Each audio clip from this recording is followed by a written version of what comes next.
Cab कंपनियों को तो टक्कर मिलेगी ही, लेकिन ये कंपनियां क्या करती हैं कि क्रिटिकल सिचुएशन में कैब राइड्स का किराया वगैरह काफी बढ़ा देती हैं। तो अब बारिश हो, चाहे भीड़ हो, चाहे पीक टाइम हो, भारत टैक्सी में किराया भी फिक्स होगा और आने वाले किराए का पूरा पैसा ड्राइवरों को मिल पाएगा। वरना अभी तो बीच में ड्राइवरों से ये ओला, उबर, रैपिडो जैसे प्लेटफॉर्म भी कमीशन लेते हैं, कंपनियां बीच में कमीशन रखती हैं, लेकिन क्योंकि ये सरकारी सर्विस होगी तो पूरा पैसा वापस।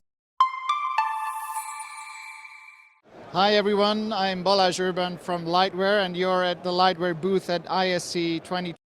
ड्राइवरों को मिल जाएगा ना, तो ये एक अच्छी पहल है। चलिए अगली खबर देखिए। भारत अमेरिका डील के बाद अब रूस का बयान सामने आया। भारत के रूसी तेल खरीद मुद्दे को लेकर रूस बोला कि भारत चाहे किसी से भी तेल खरीदे, वो आजाद है और इसमें कुछ गलत भी नहीं है। वैसे तो भारत ने रूस से तेल खरीद रोकने की अभी तक कोई आधिकारिक जानकारी नहीं दी है, लेकिन क्योंकि आपको पता होगा अभी 1-2 दिन से भारत अमेरिका के बीच ट्रेड डील जो काफी चर्चा का विषय बनी हुई है, इसके तहत एक तो अमेरिकी राष्ट्रपति डोनाल्ड ट्रंप ने भारतीय सामानों पर टैरिफ भी 50% से घटाकर 18% कर दिया, लेकिन बदले में दावा किया जा रहा है कि ट्रंप की ये मांग है कि भारत रूस से तेल खरीदना बंद करें और वेनेजुएला से तेल खरीदें, जहां से अब ट्रंप खुद तेल एक्सपोर्ट करेंगे। तो इसी मुद्दे पर ये रूसी प्रवक्ता का बयान भी सामने आया। वैसे इंडिया यूएस डील को लेकर व्हाइट हाउस ने एक बड़ा दावा किया, कहा कि भारत रूसी तेल खरीद बंद करने व अमेरिका में $500 अरब के निवेश पर ही सहमत हुआ है। भारत अमेरिका के बीच ट्रेड डील मुद्दे पर ऐसा। और इस मामले पर देश के वाणिज्य मंत्री पीयूष गोयल बोले कि भारत अमेरिका ट्रेड डील का ज्वाइंट स्टेटमेंट, यानी दोनों देशों के बीच क्या क्या सहमतियां बनी इस व्यापारिक समझौते के तहत, तो ये ज्वाइंट स्टेटमेंट 4-5 दिन में आ जाएगा। पीयूष गोयल बोले कि मिड मार्च तक पहला ट्रॉन्च भी फाइनल होने की उम्मीद है। वैसे पिछले साल अप्रैल 2025 से ही भारत अमेरिका के बीच व्यापारिक समझौते को लेकर बातचीत चल रही है, तो आखिरकार अब ये समझौता फाइनल होने के कगार पर है। हालांकि जो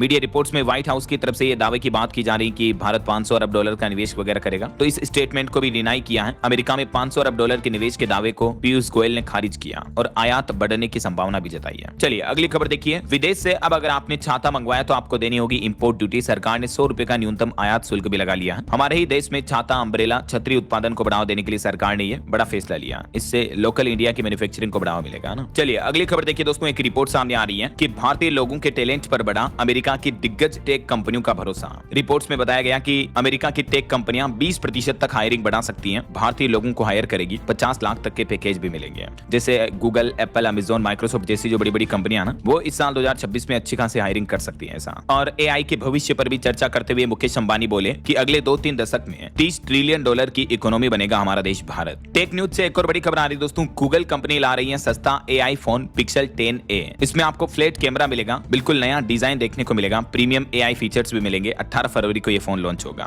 कुछ इस तरह से होगा इसका लुक, देख सकते हैं आप। और सैमसंग गैलेक्सी भी अपना F70 स्मार्टफोन भारत में 9 फरवरी को लॉन्च करेगी। इसकी अनुमानित कीमत 15,000 रुपए तक हो सकती है। चलिए अगली खबर देखिए। भारत की इकोनॉमी पर नीति आयोग के पूर्व उपाध्यक्ष बोले कि जब भारत की अर्थव्यवस्था मजबूत होगी तभी दुनिया भारत को गंभीरता से लेगी। नीति आयोग के पूर्व उपाध्यक्ष राजीव कुमार की तरफ से यह बयान देखने को मिला। चलिए बड़ी खबर आ रही दोस्तों। गुजरात अहमदाबाद में आसाराम बापू के आश्रम पर बुलडोजर चलाया जाएगा। हाईकोर्ट ने बुलडोजर चलाने पर रोक लगाने वाली याचिका को भी खारिज कर दिया। सरकार अब 45,000 वर्ग मीटर जमीन लेगी यहां से और ये रास्ता भी साफ हो चुका है, यानी आसाराम बापू का अहमदाबाद स्थित आश्रम टूटेगा। गुजरात हाईकोर्ट की तरफ से भी ये परमिशन दे दी गई है। काफी बड़ा आश्रम है, इस पर पूरा बुलडोजर चलाया जाएगा। चलिए खबर देखिए दोस्तों। भाषा पर भी गंदी राजनीति करते हुए तमिलनाडु के मिनिस्टर बोले कि उत्तर भारतीय यहाँ पानी पूरी बेचते हैं, उन्हें सिर्फ हिंदी आती है। हमारे बच्चे तमिल अंग्रेजी जानते हैं, विदेशों में करोड़ों कमा रहे हैं। ये उल्टे सीधे बयान देखने को मिले तमिलनाडु के कृषि मंत्री की तरफ से। और रेलवे पर बड़ा अपडेट आ रहा। संसदीय समिति बोली कि रेलवे आरएसी बर्थ मिलने पर आंशिक किराया लौटाए, सुपरफास्ट ट्रेनों का बेंचमार्क बदले। अभी 55 किलोमीटर प्रति घंटा की रफ्तार को सुपरफास्ट मानता है रेलवे विभाग, लेकिन इसको लेकर संसदीय समिति ने ये नए सुझाव दिए हैं। वैसे आरएसी की तरफ से कुछ प्रमुख नए नियम भी लागू किए गए हैं रेल यात्रियों के लिए, टिकट वगैरह को लेकर, जिसकी डिटेल्स भी आप देख सकते हैं। और भारतीय रेलवे में सुपरफास्ट एसएफ ट्रेनों के लिए क्या नियम है, इसकी भी जानकारी आप देख सकते हैं। चलिए अगला अपडेट देखिए। चुनावी साल में पश्चिम बंगाल की मुख्यमंत्री ममता बनर्जी सरकार ने महिलाओं, युवाओं और कर्मचारियों के लिए कुछ बड़ी घोषणाएं की हैं, क्योंकि इस साल 2026 में पश्चिम बंगाल में विधानसभा चुनाव होने वाले हैं। और इससे पहले बंगाल सरकार ने अपना अंतरिम बजट जारी किया। इस बजट में कुछ बड़ी घोषणाएं की गई। देखिए, बंगाल में 21 से 40 साल की उम्र के बेरोजगार लोगों को हर महीने 1500 रुपए दिए जाएंगे। सरकारी कर्मचारियों का डीए यानी महंगाई भत्ता भी